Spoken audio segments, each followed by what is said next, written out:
Hello, movie friends. Welcome back to the show. Anthony here. And James here, and welcome to movie news number 35. Lots to talk about It's a today. big week, yeah. Let's start with box office. So Jackass Forever was actually released Thursday and Friday this weekend, and it's up to over 9 million on. It made 9 million on Friday, which is huge. Moonfall also came out. That only came in at 3.4 on a daily for Friday, so that seems like a small weekend. But Spider-Man obviously was in first place last weekend, but it looks like Jackass is going to take over the number one spot at the box office this weekend. So that I would say that Jackass will end up earning 25 million for the weekend. In Moonfall, with the 3 million Friday, it's looking at maybe $7 to $10 million for the weekend, which is a really big loss because the budget for that was $150 million. Yeah, that's a big loss. That's probably Roland Emmerich's lowest performing box office weekend of all time. I would say in his career. It might perform really well overseas, though, in China, in those markets. So I think movies like that, they really, like Pacific Rim, didn't do well in America, but it did really well overseas. True. So it might make a chunk there. So, and then we have The Death on the Nile's coming out next weekend, and we're definitely going to go check that out probably Thursday, Friday night to see it in IMAX. You know we always see it in IMAX because that was filmed by Kenneth Branagh in 70mm film or 65mm. 65mm, So I can't wait to check that out on the big screen. Yeah, it looks excellent. If you haven't tuned into our recent episodes, Monday was Reservoir Dogs full episode. Then Anthony did mini reviews on The Handmaiden and Mother. And then we did Shutter Island for a main episode on Thursday. And then I just did a mini review on the show Dark, which is the German show on Netflix. Season 1, I did a review, just finished it, and I'll be watching Season 2 this week and doing a review of that. I just listened to that today. It was good. Until the spoilers? Until the spoilers, then I paused it. It's a really, really cool show. I highly recommend it if you like mystery, time travel, stuff like that. It's really cool. It's dark. Yeah, it was a good week of episodes. We crushed it. Yeah, we did great. Good job, man. Now let's get into the news. Let's do it. So Amazon has released character posters for its main characters for The Lord of the Rings of Power. What's interesting is they don't show off the characters' heads. It's just showing their hands and the weapons they carry, if they do carry weapons. I think it was a really smart tease of the cast. Yeah, I just hope the show is more than just hands. Imagine just a bunch of close-ups of hands. But the first poster that they released, they did like 20 in a row. It's Sauron. Yeah, the first one. So that means that Sauron is going to be a main cast member for sure. I wasn't sure if he would be like teased main cast member. I wasn't sure if he would be a tease character and lead up to him like Thanos, but I hope he's like the main. I actually hope he's the lead of the show. It's like I'm hoping they do that with Darth Vader. Like, why not just make Darth Vader a main character in a goddamn show? Let's do it. I think that's what they're gonna do with Hayden Christensen. We will see. With the Ahsoka Tano show. You know, Hayden's happy you got that. Probably phone showing call. up in the Obi-Wan show too. Netflix, they do these awesome trailers every year. I'd never seen one before. It's a sizzle reel. It's a sizzle reel teasing upcoming projects, but they have the actors while they're doing scenes for movies. They'll do takes of a Netflix trailer, and like it's like Gosling on a train doing a stunt, talking to the camera, being like, "Make sure to watch like Gray Man this or whatever." And then Netflix. It's crazy. I'd never seen one before. Yeah. They break the fourth wall on set and in the scenes. It's pretty cool. So clever and cool. Yeah. And then we got a little glimpse at Knives Out 2 at the end. Yeah. The Adam Project, and then obviously the Gray Man, which is Chris Evans and Ryan Gosling, which I can't wait for. Yeah, it's the Russo brothers are directing that, and they wrote it as well based on the book. And what it looks like, it's these two rival agents. It looks like Chris Evans is playing a computer analyst and agent, whereas Gosling's playing a field agent. Just two attractive super agents. That's pretty common, I'm sure, in real life. The Offer trailer finally dropped. This is the Miles Teller starring miniseries about the making of The Godfather and everything that went behind it. And it seems like it's surreal. It's about the producer of the movie and the true stories that he's never told about his interactions with, I'm assuming, is the Gambino family, because they were involved with the production and stories, and it was loosely based off of them. Yeah, the novel was, and also like, one of the famous Italian singer was based off of Frank Sinatra, who was really tied to the mob. So it has a lot of ties to the real mob. And I'm not sure. I haven't read too much about the background of the film, but I'm going to look into it now because the trailer looks cool. Miles Teller is leading it, a very talented actor, so it looks very cool. It'd be cool if De Niro had a cameo in it. Yeah, legit. That'd be sick. The Batman has released new character posters and revealed the early release music for the Riddler's musical theme by Michael Giacchino. If you love listening to movie scores, we recommend you check that out. It's a really terrific theme. It seems to suit the tone of the film, but also Giacchino has a really great, unique style to his music, and he's like the newest version of John Williams. I compare him to. He's so talented because Up is amazing. He's done so many Pixar and he movies. just did No Way Home, but he has such a range when it comes to being a composer. Yeah. And I've been listening to the Batman theme on repeat. I can attest for to that. like a week and a half straight. I've maybe played it 60 times. I'm not even kidding. I'll go to the gym and listen to Giacchino's Batman theme over and over again. What's surprising is I looked it up on Spotify and it has less than 1 million downloads. And I'm 998,000 of them. And then the Riddler one came out. The Riddler one is equally really, as epic. I can't wait. Really cool. Yeah, and I'm sure they'll use some tracks of like popular music, but I think it's gonna be a lot of Giacchino score, which I can't wait hope to there's hear. a Nirvana song in it. Well, yeah, I guarantee we hear that. Because Bruce is based off Kurt Cobain. Yeah. So that'd be really interesting. But I highly recommend checking it out. It really gives you a feel for the character of the Riddler going forward. David Lynch was just cast in Steven Spielberg's next film, The Fablemans. Legendary directors are teaming up for the Spielberg project, and I'm not sure I don't know anything about it besides that. Yeah, I think it's the Steven Spielberg movie about himself. Oh, maybe. The biography one? Yeah, the biography. Biography one? Would it be an autobiography or biography? Biographies when Autobiography. You do it. Well, someone else wrote it. Okay. Yeah. Gotcha. Tony Kushner wrote it. So, but I'm sure it's still an autobiography, I guess. The next up, Game of Thrones has created a studio tour of their studio in Northern Ireland. People can go visit this like museum type studio to see all sorts of sets, wardrobe, costuming, items from the actual show. And it's going to be like, like a Warner Brothers studio tour, but in Ireland. We should go check that out. Yeah. We should go hit up Europe this year anyways. Yeah. Because Euro trip. Anthony did Ancestry.com to find out our DNA, where we're coming from. So I don't have to do it ever because we're the same person. And we're half Italian, quarter Scottish, quarter Irish, specifically from Munster, Ireland. Munster. And then we have what is it, 3 or 4% Portuguese, a little bit of Lebanese, a little bit of English. So we're spicy white, is what the kids say. Is that what the kids are saying? But it's cool when you do it and you find out like what countries, and they tell you the specific regions. So Munster, Ireland, is like the Irish that we're from, which is pretty cool. So we should go. It's a great place. Go make some pilgrimages. Absolutely. Pilgrimages. We got you. Moving on. Pilgrimages. Moving on. I'm next. So the Batman box office projections have been released, and they look very promising for the Cape Crusader coming in. They're saying to get about 150 million opening weekend, which is very, very good for the studio, considering the budget will be about that much. Just production budget. Yeah, and also bad news for box office projections for Uncharted. It looks like the projections for Tom Holland's new film are going to be around the $20 million range for its opening weekend, which is not good because the studio spent a lot of money on that. Not that great. Yeah. But we will be participating in a digital scavenger hunt on social media to help promote this film, Uncharted. So tune into that. I think we'll be doing that next week, which will be a lot of fun. And Looks you'll cool. be us doing some posts, figuring out a puzzle. Lethal Weapon 5 is in pre-production, and Mel Gibson is directing this film. I am very much looking forward to this. Richard Donner made all the other films. He did like the original Superman and a ton of great films like The Omen. And he stepped down because he retired, and he asked Mel Gibson to take on the reins. And it's going to be Mel Gibson, Danny Glover. I was going to say, is Danny coming back? Oh yeah, hell yeah. Gibson said in an interview that the movie's going to be based around Riggs. No, not Riggs. What's Danny Glover's name? Not Riggs. Roger Murtaugh. Murtaugh. It's going to be like his story, he said. Oh, cool. Yeah. Dude, I'm down. That's going to be awesome. I can't wait. Man, can't wait. All right. Mark Wahlberg says that PTA's Boogie Nights made him a real actor. He's been doing a bunch of interviews promoting Uncharted Kid. And so that makes sense because he was, Fear he's pretty good in, Fear's but pretty still, good, yeah. he was still the kid from the Funky Bunch, Marky Mark. He was still like, a punk. The Calvin Klein guy. Yeah, just hanging out in his underwear on billboards.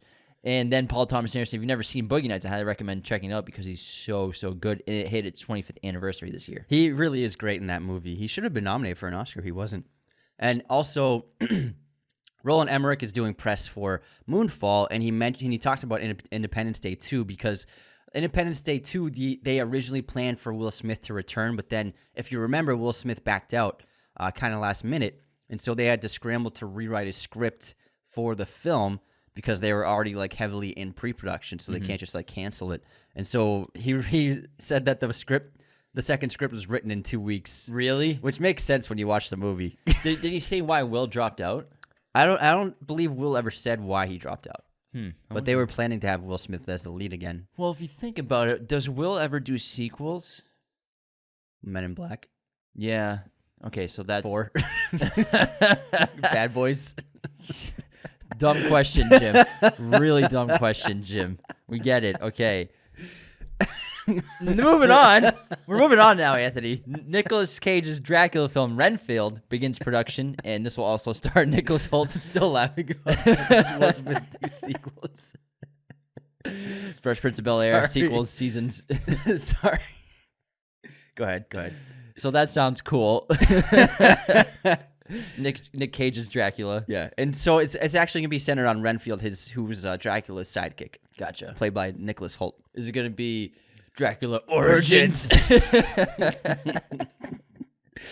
And also, because of the success of Scream 5, which just came out last month, it grossed $100 million in the U.S., they are now planning for a sequel to come out next year as well. So they're not even wasting any time. How are they going to come up with new killers? I don't know. They don't even care anymore. It's going to be like some guy works at a gas station. I'm gonna put on a ghost face mask and kill a bunch of people. Sydney. No, it's what's her name now? Jenna Ortega. No, her sister. Oh, the older sister. What's her name? I don't. She was so unmemorable. Amy, Ashley. I can't remember. Anyways, Ainsley, Laura.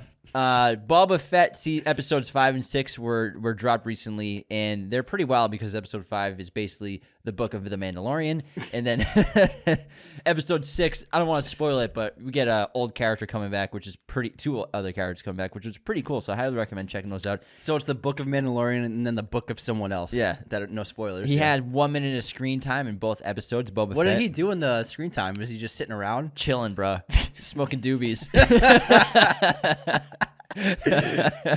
Insidious 5 will begin filming in spring 2022, which is crazy that they're now on the 5th one of those. Patrick Wilson will be obviously coming back, the full cast. That money. And yeah, I'm pretty excited to check that out. I like the Insidious movies. I'm kind of like don't really care, but they're pretty cool. They're all right. It's a good horror franchise. Yeah. Also, Sony announced that they have a Madam Web movie in the works with Dakota Johnson playing the title character. I have never heard of Madam Web before, but I also never heard of the Guardians of the Galaxy. So, yeah, but I was asking some people, and she's a part of the Spider-Verse in the comics, and she can like control the multiverse in some way, or has some kind of connection to the multiverse. Or I can't remember, but I mean, I will see. I don't know anything about it. It seems like Sony's going to do their own multiverse since everyone's doing a multiverse. It's the Spider multiverse. DC's doing multiverse. Yeah. MCU's doing a multiverse. Sony's gonna do a multiverse. A24 did a multiverse in a movie, so it's gonna be insane. Yeah, that's the new trend is multiverses. We need a Pixar multiverse. We don't have it. We need a crossover. We need to connect Monsters Inc. and Toy Story. I almost said Toys R Us. We need Wall-E and Woody hanging out. The BAFTA 2022 nominees came out, and Dune leads the nominations with 11, which gives me high hopes for it getting nominated for Best Picture at the Oscars. It will. I told you it was going to get 11. I said 11 for BAFTA or Oscars. For Oscars. Well, remember that was my prediction. We don't know yet. We'll see. I said 11, but it did get nominated for Best Picture as well. I hope it wins. It's not going to win several awards. But if it doesn't get nominated for the Oscars, man, I'm going to be very disappointed. It's only going to win technical awards, nothing like Best Picture. At least give it a Best Picture nom. It will. Because very seldom do we get a sci-fi film nominated for Best Picture. It will. And this one deserves it because obviously we all know it's the best movie of the last 2 years. The next bit of news, this movie's in production called The Woman King, and it's about this real army of African female soldiers, the Doheny Empire. Doheny Empire. Sorry, I said it wrong the first time. And they just released the first image. Viola Davis is starring as the general, a real-life general. Lupita Nyong'o is also going to be starring in this film, so it looks very, very cool. Yeah, the images look pretty wild. She looks fierce as she got in shape. She's jacked. She's like 60. I don't know how she did that. That's so impressive. These Hollywood trainers, man, it's insane what they do. Like we'll talk about Tom. Well, actually, we'll move into Tom Cruise because he was in recent footage for the AFC Championship game. Tom's like 60. Yeah. Jacked out of his mind still. Looks great. And it was an awesome little hype video for the beginning of before the game started. Oh, really man. cool. They showed new footage. It was Teasing amazing. Top Gun Maverick. So it was awesome to see Tommy C. But these trainers in Hollywood, they put these people to work for sure. Well, I mean, if you think about it, they end up being they're being trained like professional athletes, even more, and nutrition, like even better because they have a lot of money to really pay for a nutritionist, pay for a personal trainer, pay for people to like schedule everything for you. You don't even have to think about it. You just like show up and go places. Like you're eating the best food possible, best nutrition possible, and it's a testament to like I'm sure Viola Davis was like, this is like my superhero. I'm going to get in as best shape as possible to represent these women in the best way I can. Yeah, looks pretty cool. And Hell's Kitchen got renewed for seasons. I put that in there for you. Seasons 21 and 22. I love Gordon Ramsay as my spirit animal, but actually, I don't watch Hell's Kitchen very often. My Gordon Ramsay show is Kitchen Nightmares. Yes, that's my jam. That I watch one reality show and that's it. Is Hell's Kitchen? It's a competition show. Yeah, so it's like with chefs coming on the show. And the Kitchen Nightmares is when he visits restaurants to make them better. Yeah, it's always entertaining. He also has a new show as well. Oh, he's got so many shows. So many shows. He's so active too. That guy makes money. He's got like $350 million net worth. Oh, easy, insane. Okay, so the Batman has just announced its release for tickets to go on sale. It's going to be February 10th. We already marked the calendar. Yeah, you can start buying tickets for the Batman. So mark your calendar and get ready. I'm sure those sites are going to get really huge influx of traffic. So do it in the morning if you want to get the tickets. Yeah, so I'm waking up at like 6 a.m. to get those tickets first. IMAX playa. And I'm sure we haven't heard from IMAX yet. We usually hear from them like a week and a half before the movies are released to get the early screen. But we're still going to go opening night regardless if we get Thursday that invite night or for not. Sure. Because I want to see this movie like 4 or 5 times, not even kidding. There's a new trailer for an A24 film called After Yang, which stars Colin Farrell, and it's about a robot who seems to develop artificial intelligence, and it's a member of a family. Looks like a very intriguing sci-fi drama. And he's all over A24 movies. He's one of their top dogs. He's been there since the beginning. Yeah. Euphoria got renewed for a 3rd season on HBO, so I know a lot of people tune into that. We haven't had a chance to check it out yet, but I've seen a lot of great stills and videos and clips from this past season where a lot of great references to movies, which is really cool. Rumors say that Disney Plus's Obi-Wan series will debut this May. That's soon. For May the 4th. So we'll see. I'm not sure if they'll have anything ready by then. And also, will Boba Fett still be airing? And also they have... No, Boba Fett will be over in like 2 weeks. So do they have a Marvel show coming out in March? Dude, they have like always shows coming out. Who cares? Yeah. They're like, I think it's just a rumor though. That'd be pretty smart marketing, May the 4th. Yeah. Why not? I mean, their production is so streamlined. It's insane how quickly they put stuff out. Yeah. They just have the giant screens and build a set for a day. They don't even build sets. They just do the LED screens. No, they build the floor, the set on the floor. Yeah. They build lots of floors. They put some sand down for Tatooine. And it's like, we're good to go. That's the show. All right, that wraps movie news number 35. Make sure to tune into those episodes if you haven't yet from this past week. We have some bangers coming for you this week, and we have a director spotlight dropping tomorrow of one of the best directors of all time. So get ready for that. Take care, everyone. Thanks so much for tuning in to Raiders of the Lost podcast. Be sure to subscribe if you're new. Hit the like button, leave a comment. Find us on all audio streaming platforms, Spotify, Apple Podcasts, Google Podcasts. Wherever you listen to podcasts, you can find us. Find us on Twitter, TikTok, Instagram, Raiders of the Lost podcast. Be sure to check out one of these other videos right here for more content on our favorite films and breaking down all kinds of movie content. Thanks so much.